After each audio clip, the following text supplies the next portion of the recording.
Everyone, welcome to Bratati Science class. I am Bratati. Let's have a tour today of physics chapter, that is force and pressure. Chapter number 8 for class 8 science. So let's start class 8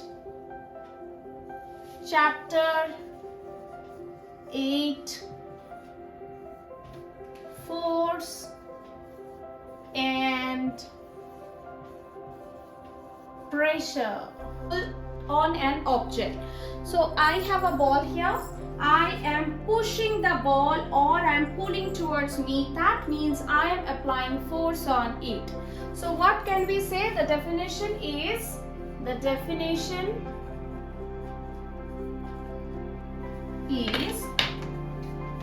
push or pull on an object. So this is force. So force equals to push or pull. The SI unit, that is the international unit of force, is Newton, which is denoted by N. You can remember Sir Isaac Newton, who discovered gravitational force. So Newton is the international unit, SI unit, and the CGS unit, that is centimeter gram second unit, is DYNE, dyne. Okay, so this is Newton and dyne for force. So force is clear. Now, why the force is caused? What causes the force? The force is caused by when two objects are interacting with each other. So as I showed you, this object is a ball and my hand. These are the two objects that are acting on each other. So for force to cause, we need two objects to interact with each other. Number two, there must be a push or a pull. Must be push or pull. So now coming to the causes of force. Why the force is caused? We need two scenarios, that two objects interact with each other and there must be a push or pull acting on the object. So these two are the causes of force. Done.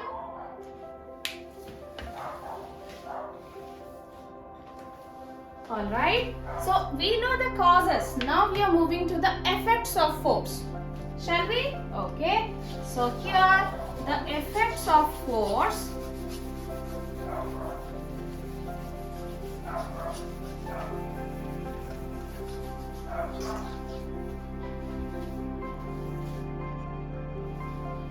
Now we are talking about effects of force.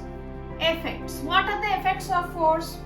Now same example, this is ball. This ball is in the rest. Okay, nobody is disturbing it, it's at the rest.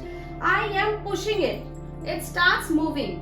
Okay, so the ball from the rest into the motion. So the object can be rest to motion.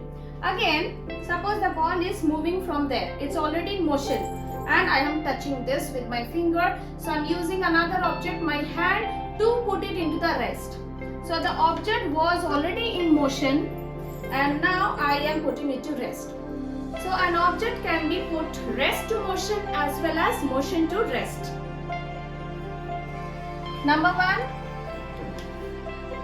object can put rest to motion. Number two, object can put motion to rest. Number three, okay, I have a plastic toy. Okay, so this toy has a shape, right? This has a shape. Okay, now if I am pushing it, I'm applying the pressure on it. We will talk about pressure after a while. So I'm changing the shape is changed now.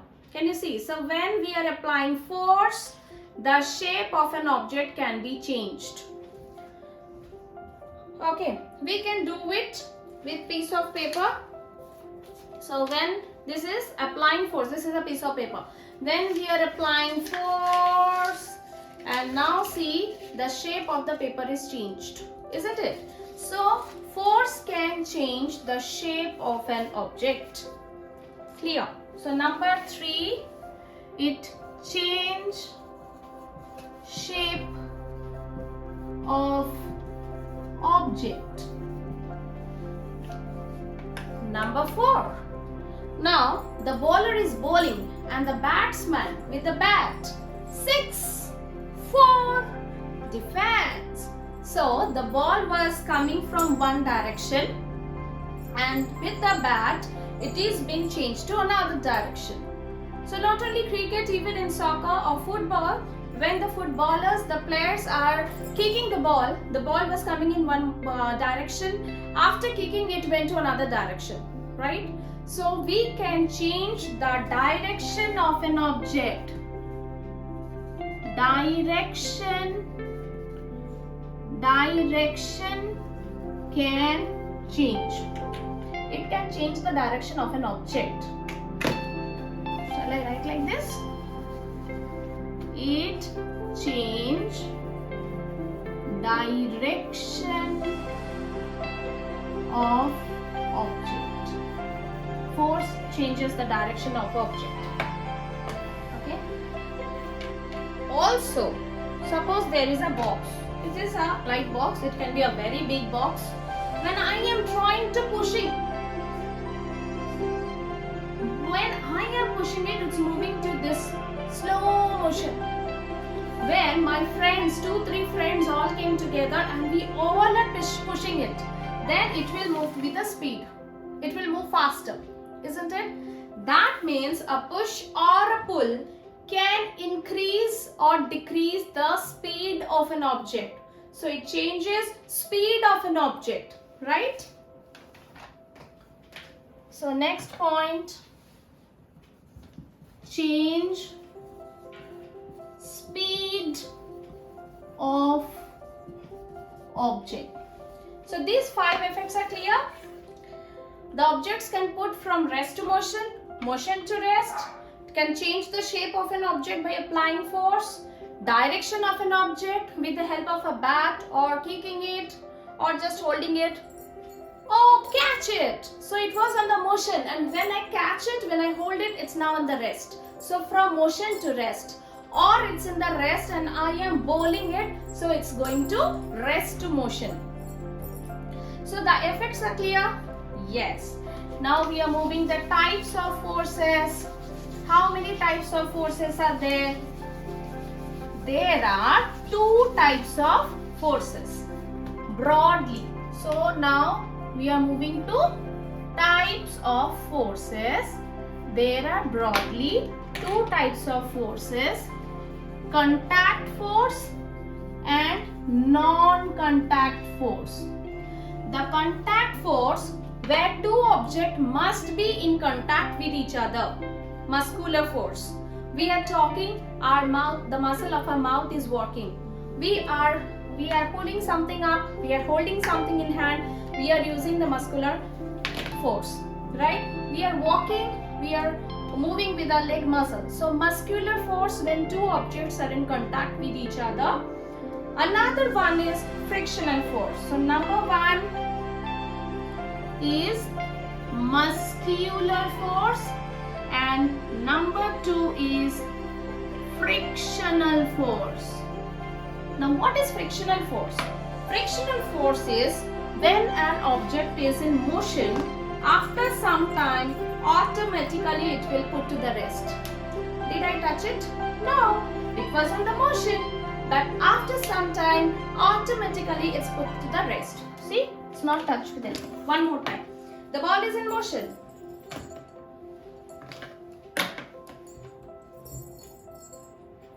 It's put to the rest. So motion to rest after some time, definitely a moving object, the object is moving, it will put to the rest because of friction. When 2 objects, here the surface and the ball, these are the 2 objects, are in contact with each other, and the frictional force is acting reverse direction to the motion of the object. If the object is moving forward, the frictional force is acting on this object backward. So it always opposite, it works in the opposite direction. That is the frictional force. The muscular force and the frictional force. The muscular, for example, like without muscle, we are holding things. For example, we are talking, we are moving, we are walking, and frictional force acts opposite direction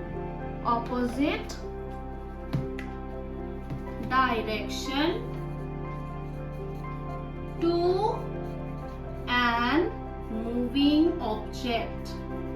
So that is the reason when we have brake, you know, the car is moving, somebody came suddenly, so we pull the brake. So when we are pushing the brake, then the car is stopped because the frictional force is working there. It is tightly holding the moving car to dash with someone. So brake is one example of the frictional force, right? Even when we are skiing, we are skating, everywhere we have the wheel, skating shoes. So we have the wheel, the wheels also are moving because there is a friction. Some force is acting on the opposite directions when we are moving front. So that is about contact force. What about the non-contact force? Non-contact force when two objects not compulsorily should be in touch with each other. So non-contact force can be gravitational force. Gravitational force is Sir Isaac Newton. Once he was sitting under an apple tree, he was reading a book, or he might be thinking something. Suddenly an apple fell in front of him. So he wondered why the apple didn't go up, why did it fall down. So from that he discovered gravitational force. You know, this in earth we are moving, we are walking because of the earth is pulling us down. The force acting by earth to pull us down. Even if we jump, we are coming down. So this gravitational force is 6 times more in earth compared to the moon. In moon, if we jump 1 meter in earth, we can jump 6 meters in moon. In space, do you think there is any gravity? The space is blank, there is no gravitational force. That's why if we jump, we will keep on jumping. We will not come back. There is no air, no medium, no force. That is space. So gravitational force is clear. If we throw anything up, it will obviously come down, right? So that is gravitational force, the force by which the earth is exacting the push or pull towards us, and we are able to walk. The next one we can talk about the magnetic force. The magnetic force when we need two objects but not in touch with each other. This is a pencil box where you know this part is the magnet. This is the magnet and this part is the iron part. The magnet will attract the iron part, and so see they are not in contact with each other, but it's actually pulling it towards it, that is attracting to each other, and finally takash, close. Again we have to apply the force and they will attract to each other, and it is the magnetic force. So you must know that earth is also a magnet. It has 2 poles, and when we pull a bar magnet with the help of a thread and we suspend it in the air, it will always take the north-south pole, and that will be opposite to the earth's pole, because opposite poles attract each other, similar poles distract each other. That's why we call it, right? Opposite force attract each other, and if you are alike, there will be fallout. I don't like you, I hate you, a lot of quarrel. Okay, so similar poles distracts, opposite pole attracts. That is magnetic force. Third one is electrostatic force. Electrostatic force, now what is it? Come, I will make pieces of small pieces of papers. How much small you can do, you can make it small pieces. Okay, and now with the help of the comb, let me comb my hair. So what I'm doing, actually I'm rubbing this comb with my hair. Again, two objects. Here I am rubbing it for some time, and see, can you see the magic? So what I'm holding, they are not in contact with each other, but I'm just taking it closer to the pieces of paper, and it's being attracted to it. Why? Because in this comb now electrostatic force is generated. It is now charged. Electrostatic charge is there. As I was combing my hair and I was rubbing it here, so the charge is created here. With the charge, these pieces of papers are being attracted. Isn't science interesting? Yes, it is. So this is the electrostatic force. Again, as you see, the comb was not touching the papers, but it was attracted to it. Here I have shown the magnetic. The magnet will attract the nails, iron, or the opposite poles. Okay, but there is no contact initially. And the gravitational force, the apple fell and the ball came down. So we all come down to the earth, to the surface of the earth because of the gravitational force. So types of forces are clear now. So there are two types of forces, contact force and non-contact force. So now as the force is clear, now we are moving to pressure. Do you feel pressure now? Pressure of study? Pressure of what? Pressure of daily life? To survive, to live in this competitive world? Lot of pressure acting on us, isn't it? And you know, surprisingly, we are walking, moving, running, whatever, because of pressure. If there is no pressure, we can't do it. You're absolutely right. I'm talking about the atmospheric pressure. The atmosphere is giving us pressure, right? So what is pressure? I'm talking about pressure. The pressure is the force acting on an object per unit area. Unit means one. So per unit area, when the force is acting on an object, it's called pressure. If I be more precise, it's actually perpendicular force that is acting on an object. We are standing here. There is a column of air acting on our head, on our hand, on our all the parts of body.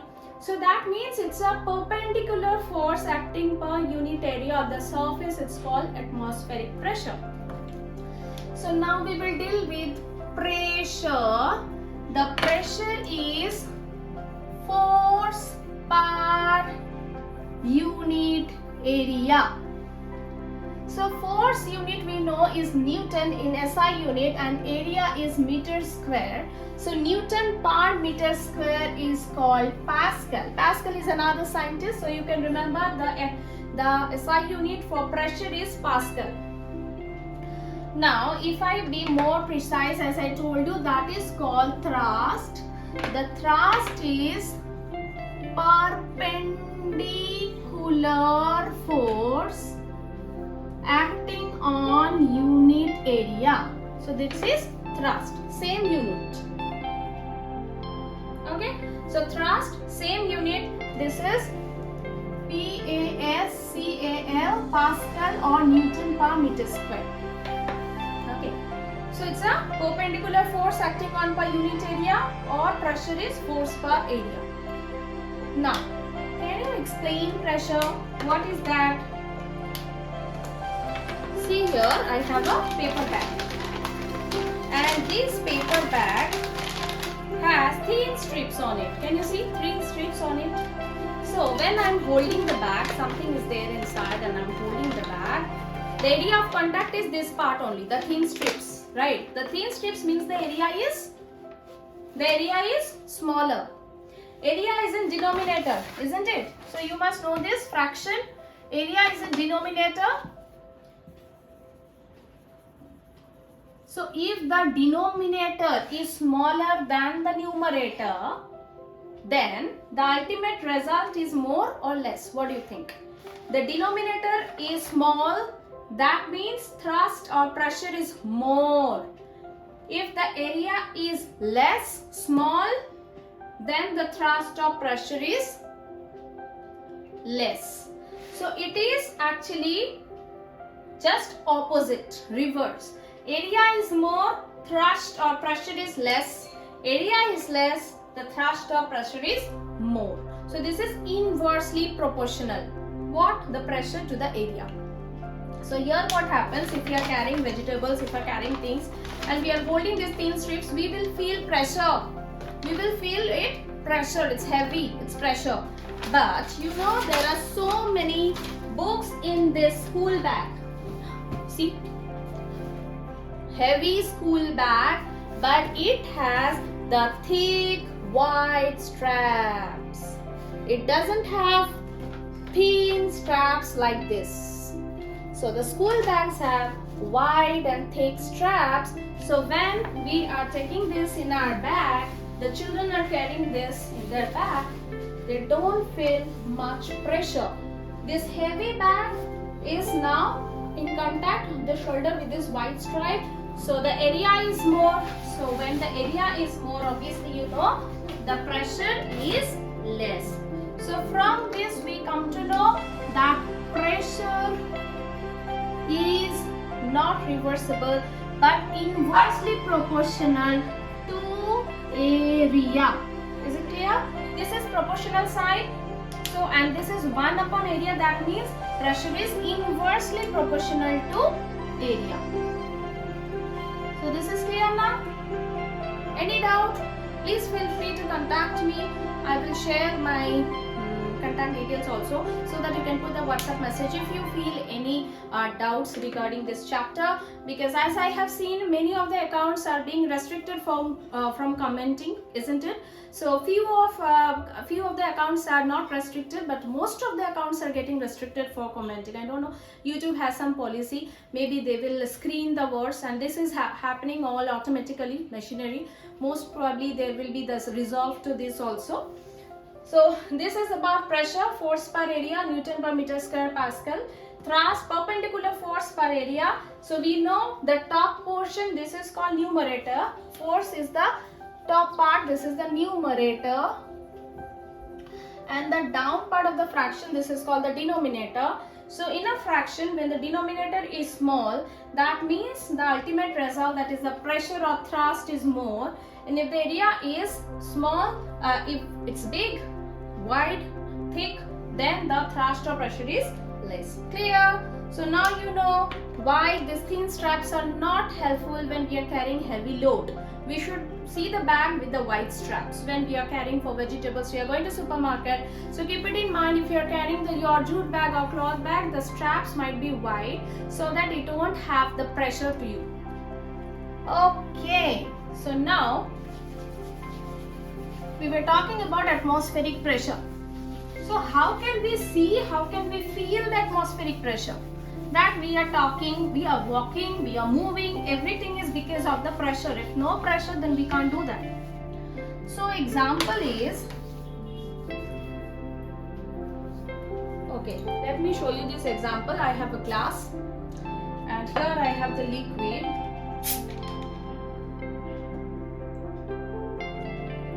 Okay, can you see my straw? The pipe is empty now. The pipe is empty as I have taken the color liquid. It's black in color. Okay, and the pipe is empty. Air is this. It's not empty, it's filled with air. So when we suck the liquid, what we do? When we are sucking the liquid, first we are sucking the air. We are sucking the air present in the pipe. Once the air is out, then atmospheric pressure is putting the pressure to the liquid to fill this straw, the pipe. So it is because of the atmospheric pressure the liquid will come into the pipe. See, initially when you suck, the liquid will not come. Now it is coming. Now slowly it will come up. So first the air should be removed. Then the atmospheric pressure will push the liquid to come up. Clear? Yes. So summertime, right? And now similarly, why the bubbles come? Now I am not sucking the air, I am actually blowing it, like blowing the air into the balloon. So I'm blowing it. So the bubble will appear on the liquid, isn't it? Because now I am pushing this liquid, I'm pushing it. So I'm applying the force, this bubbles are coming out. And when I'm sucking it, this sound, because again the air is there. Clear? Okay, so atmospheric pressure. Another thing, the small children, they have this gun, shotgun. In the shotgun there are the rubber stamp in front of the what we call that arrow, or that small arrow. So what happens, those rubbers stuck into the wall or the cupboard, and then the air present in between the wall and that rubber pad are just removed, and then the atmospheric pressure from outside press it and it's stuck in it, isn't it? Then we have to push, we have to pull it, applying the force in it. So these are the two examples that I told you. Yes, atmospheric pressure is there. That's why we are able to drink the liquid, we are able to walk, talk, move, etc. Similarly, just imagine the same experiment as I've showed you, you are doing in the space, okay, that there is no force, no pressure, no atmosphere. So will you be able to drink the liquid? Okay, fill and tell me. Definitely there is no atmospheric pressure to press the liquid to fill, to come into the straw or the pipe. So we cannot. That's as we cannot walk. The spacewalk like that, you are walking without any pressure. You can, because you are not coming down. There is no gravitational force.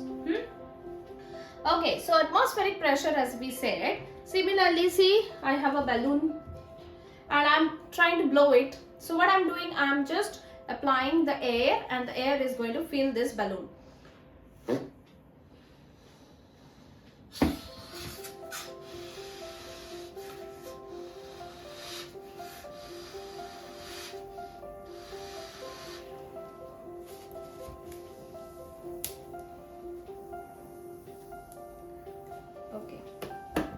Okay, small balloon. So this balloon is filled with the air, right?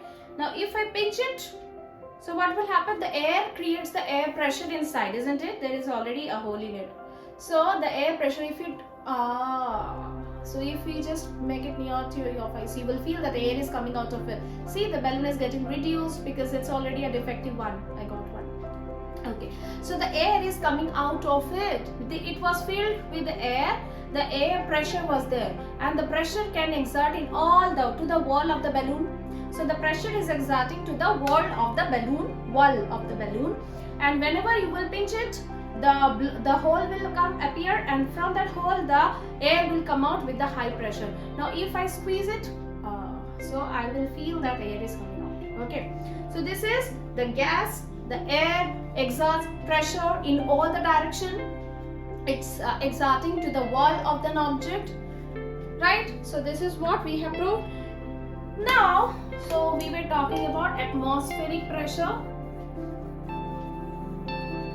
Atmospheric pressure, that is the gaseous pressure or the air, how the air is giving. For example, we have seen the liquid inside pipe or straw, or we have seen the shotgun, or number 2 is a shotgun where the rubber strip arrow will stuck to wall. So this 2 we have seen. Number 3 we have seen the air exerts pressure in all direction, and it exerts pressure to the wall of an object, right?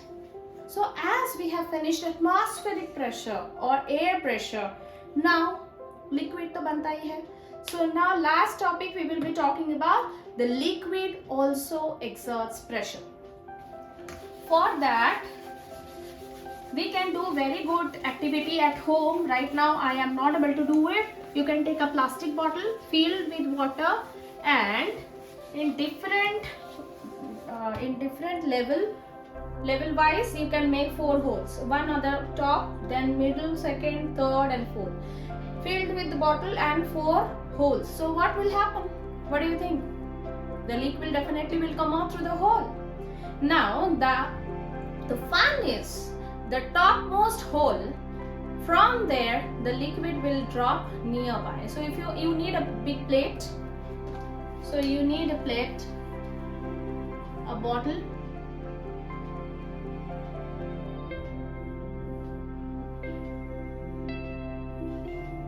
filled with water,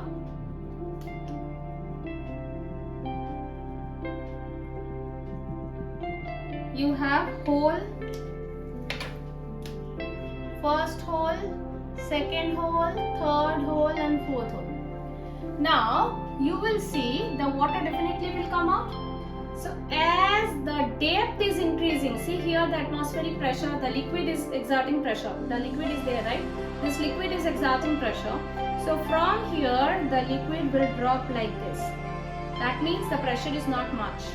Here the pressure is more than this.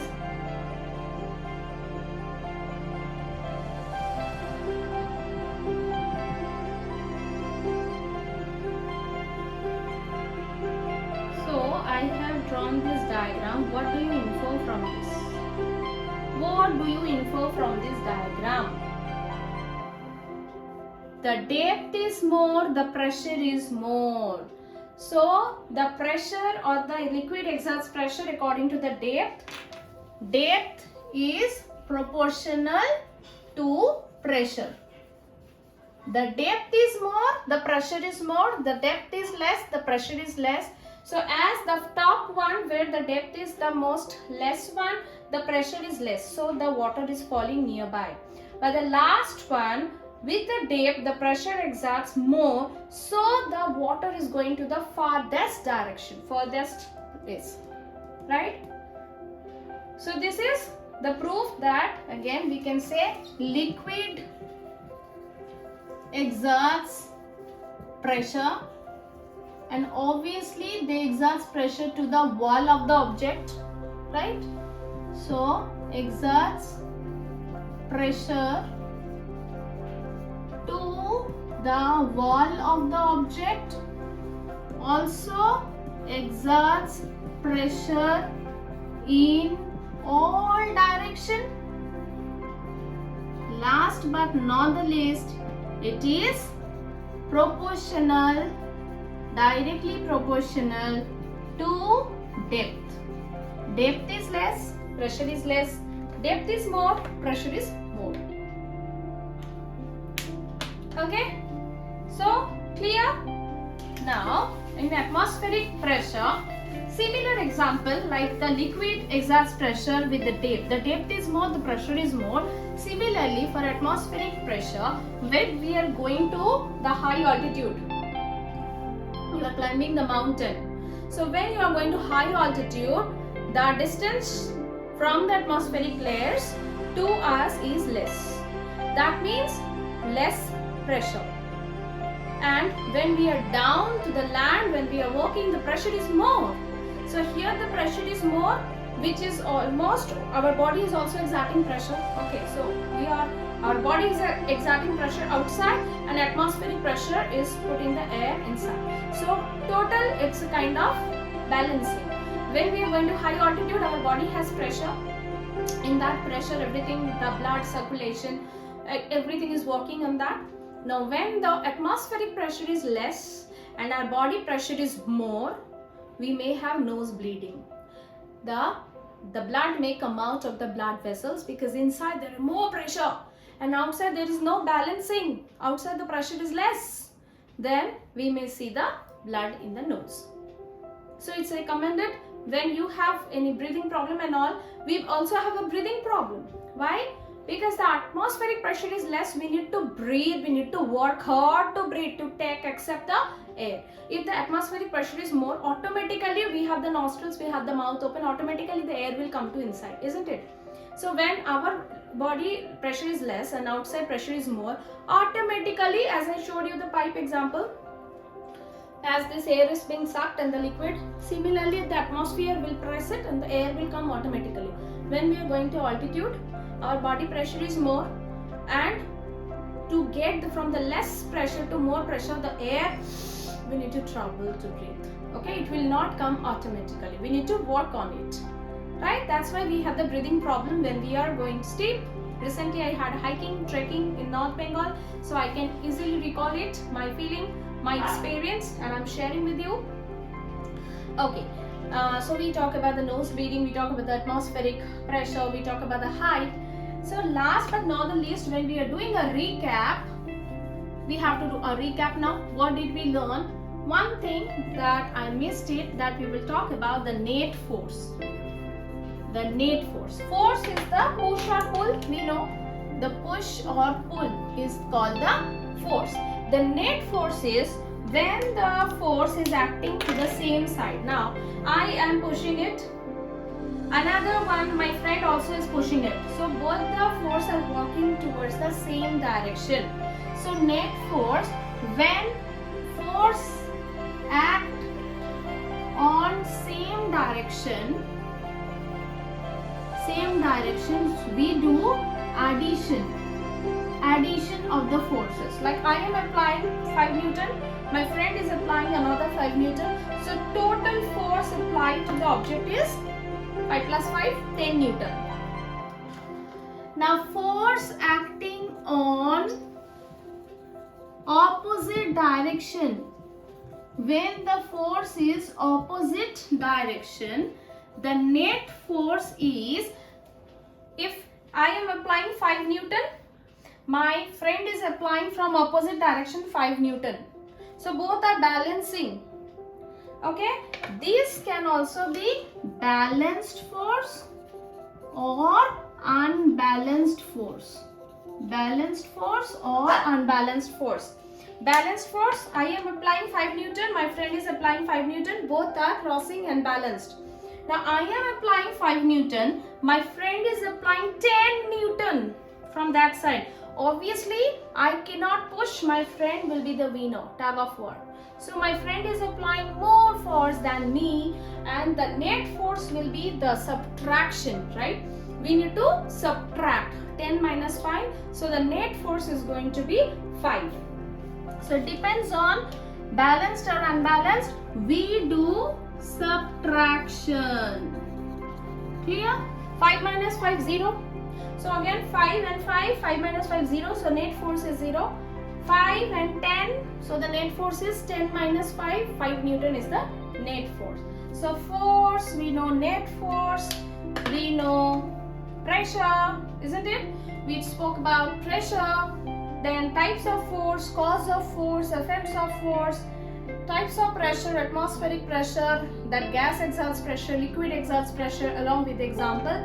I hope you understand something, you learned something new. Thank you for staying tuned, and be with us for more such videos. Kindly like, share and subscribe Bratati Science Class, and click the bell icon to get all the notifications beforehand. Take care, see you for the next video. Bye.